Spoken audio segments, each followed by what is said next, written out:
بسم اللہ الرحمن الرحیم۔ ثالثہ نو ہم لوگ مذکر مؤنث یعنی جنس کی بحث پڑھ لیے اور اس میں یہ جان لیے کہ عربی زبان میں اسم جنس کے اعتبار سے دو طرح کا ہوتا ہے، مذکر اور مؤنث۔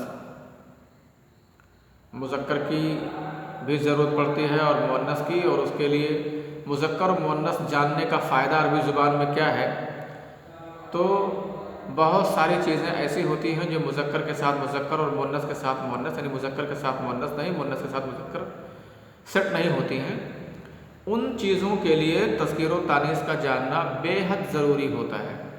اگر تذکیر و تانیث ان چیزوں کے لیے نہ جانی جائے تو جملہ غلط ہو جائے گا اور کچھ کا کچھ ہو جائے گا، بات ہی سمجھ میں نہیں ہے۔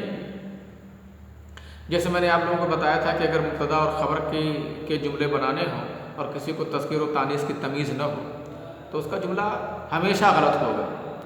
اب لڑکا روزے سے ہے، روزہ دار ہے، اور لڑکی روزہ دار ہے اور اس میں تذکیر و تانیث کسی کو پتہ نہ ہو تو الٹا پلٹا بنائیں گے ایسے، لیکن جس کو معلوم ہوگا وہ بنائے گا الولد صائم۔ لیکن ولد کی جگہ پر اگر بنت لگانا ہو جائے تو البنت صائم نہیں بولے گا وہ، کیونکہ اس نے پڑھ رکھا ہے کہ مبتدا خبر میں تذکیر و تانیث کی مطابقت ہوتی ہے۔ مبتدا اور خبر میں تذکیر و تانیث کی مطابقت ہوتی ہے، تو جب اتنی بات اس نے پڑھ رکھی ہے تو البنت صائم نہیں بنائے گا، البنت صائمۃ کہے گا۔ لیکن جو یہ نہیں جانے گا تذکیر و تانیث تو اس سے الٹا پلٹا ہو سکتا ہے۔ فعل فاعل کی بحث میں آپ نے پڑھا ہوگا، یا موٹے طور سے ہمیشہ یہ بات بتائی جاتی ہے استثناء کو چھوڑ کر کے کہ فاعل جمع تکسیر ہو، فاعل مؤنث غیر حقیقی ہو تو اس کے احکام بدلتے رہتے ہیں، لیکن موٹے طور سے بات بتائی جاتی ہے کہ فاعل مذکر ہو تو فعل مذکر، اور فاعل مؤنث ہو تو فعل مؤنث کا استعمال کیا جاتا ہے۔ یہ چیزیں بتائی جاتی ہیں۔ تو اب قامہ کا فاعل اگر ولد بناؤ گے تو قامہ الولد یا قام ولد ہوگا، اور ولد کی جگہ پر اگر بنت کر دو گے تو قامت یہاں لگانا پڑے گا، قامت بنتن ہوگا۔ اسی طرح سے بہت ساری جگہوں پر عدد معدود کی بحث میں آپ نے دیکھ لیا، عدد معدود کی بحث میں کس طرح سے تذکیر و تانیث کی ضرورت پڑتی ہے، اور بغیر اس کے آپ کا پورا جملہ ہی غلط ہو جائے گا اور صحیح نہیں ہوگا۔ تو تذکیر و تانیث کو بھی ہم لوگوں نے جان لیا، اور علامتوں سے اس کو پہچاننے کی کوشش کریں گے، علامتوں سے بھی اس کو پہچانیں گے، اس کی علامتیں بھی ہم لوگوں نے جان لی ہیں۔ اور ایک چیز کی اور بڑی سخت ضرورت پڑتی ہے، واحد تثنیہ جمع پہچاننے کی۔ کبھی کبھی ہوتا ہے کسی چیز کے ساتھ یہ واحد تو وہ واحد ہے نا، بھائی موصوف صفت میں اگر آپ کا موصوف تثنیہ ہو جائے تو صفت بھی ایسے لگائیں گے، جمع ہو جائے تو صفت بھی ایسے لگائیں گے۔ اسی طرح سے مبتدا خبر میں بھی ہے۔ تو بہت ساری جگہوں میں تثنیہ اور جمع کی بھی ضرورت پڑتی ہے، اور عربی زبان کا ایک خاصہ ہے۔ باقی اکثر زبانوں میں آپ دیکھیں گے، سنسکرت کے علاوہ تو مجھے نہیں معلوم کہ کسی زبان میں تثنیہ کا انتظام ہے سوائے عربی کے۔ عربی اور زبانوں میں صرف واحد اور جمع، اور زبانوں میں واحد اور جمع کا استعمال ہے۔ تثنیہ کا استعمال کرنا ہوتا ہے تو اس کے ساتھ عدد لگاتے ہیں، کوئی گنتی لگاتے ہیں۔ اسے اردو میں دیکھ لو، اردو میں کوئی ایسا بسیط لفظ نہیں ہے کہ ایک لفظ کہہ دیا جائے اور تثنیہ معنی دے۔ اگر آپ کو لڑکا کہنا ہو تو دو لگانا ہی تثنیہ کا معنی دینے کے لیے، دو لڑکے۔ لیکن عربی زبان میں اس کا اچھا خاصا انتظام ہے، ایک اور دو۔ ایک کے لیے بھی مفرد کا استعمال کرتے ہو تو ہر زبان میں ہے، جمع کے لیے دو سے زیادہ کے لیے جمع کا صیغہ استعمال کرتے ہیں، وہ ہر زبان میں ہے، لیکن دو کے لیے تثنیہ کا انتظام عربی زبان کا خاصہ ہے۔ اور کیسے اس کو بناتے ہیں؟ اس کو بناتے ہیں اسی اسم کے آخر میں الف اور نون جوڑ دیتے ہیں، نون مکسور، اگر اضافت نہیں ہے تو، یا اور اگر اس کی حالت بدل دیتے ہیں تو الف کو یا کر دیتے ہیں اور نون مکسور کرتے ہیں. ایسا یعنی ولدانے رفع طرفہ میں ولدن سے اگر بنانا ہو، اور حالت نصب و جر میں ولدینے کر دیتے ہیں، اس کو ولدانے کو ولدینے کر دیتے ہیں. اسی طرح سے ولدن سے، اور بناتے کیسے ہیں؟ بس الف آخر میں الف اور نون مکسور جوڑ، تثنیہ کا نون ہمیشہ مکسور ہوتا ہے، اسی نون مکسور سے ہی تثنیہ کا نون پہچانا جاتا ہے. نون تو بہت ساری چیزوں میں استعمال ہوتا ہے، نون مکسور سے ہی تثنیہ پہچانا جاتا ہے. اور تثنیہ ہونا یہ اسم کا خاصہ ہے، کیونکہ فعل اور حروف یہ تثنیہ نہیں ہوتے. تثنیہ اگر کوئی چیز ہوتی ہے تو اسم ہوتا ہے. تو دو کو بتانے کے لیے عربی زبان میں تثنیہ کا انتظام کیا گیا. اور یہ بنایا کیسے جاتا ہے؟ اس کے بنانے کا بہت سمپل اور آسان سا طریقہ ہے کہ اسی اسم کے آخر میں اگر وہ تنوین لگی ہوئی ہے تو تنوین کاٹ دیا جائے، کیونکہ الف سے پہلے فتحہ ہو جاتا ہے. جیسے مسلمن ہے تو مسلمانے کر دیتے ہیں، میم کے بعد الف جوڑیں گے تو میم پہ فتحہ ہو جائے گا، مسلمانے. اور مسلمتن ہے تو بس تا میں جوڑ دو ایسے مسلمتانے، اس طرح بن جاتا. اور یہ دو پر دلالت کرتا ہے، دو چیزیں بتاتا ہے، کوئی دو چیز جو اس کا مفرد معنی دے گا اس کا ڈبل.